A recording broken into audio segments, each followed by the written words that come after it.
Forgotten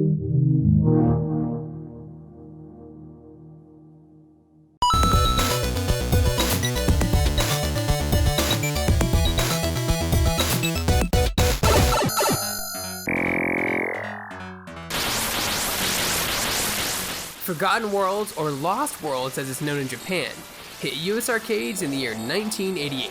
It was developed and distributed by Capcom. The game was a side-scrolling shooting game very similar to Section Z and Sidearms Hyperdyne. The game allowed for up to 2 players to control futuristic marines that could shoot 360 degrees. This was an interesting game mechanic considering most side-scroll space shooters that featured planes or spaceships could only shoot straight.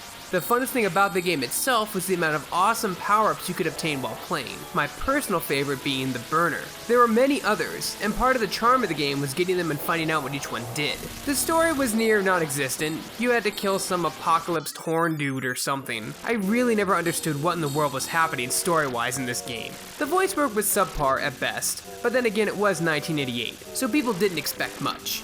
Did you find the guy? I'll finish you today for sure. The game also had a source of currency you'd collect by defeating enemies. During the game, a shot would rise from the bottom of the stage, and by touching it, you would activate a separate screen that allowed you to purchase items like upgrades to health, additional armor, or additional lives. The arcade game was deceptively simple, but surprisingly fun. It was ported to most home computer consoles and the Sega Genesis.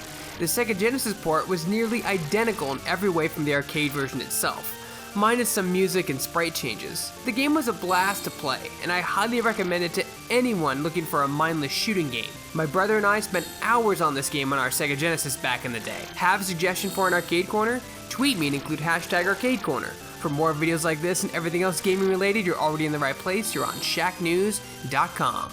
Next time on Shaq's Arcade Corner. Go! Go! Ah!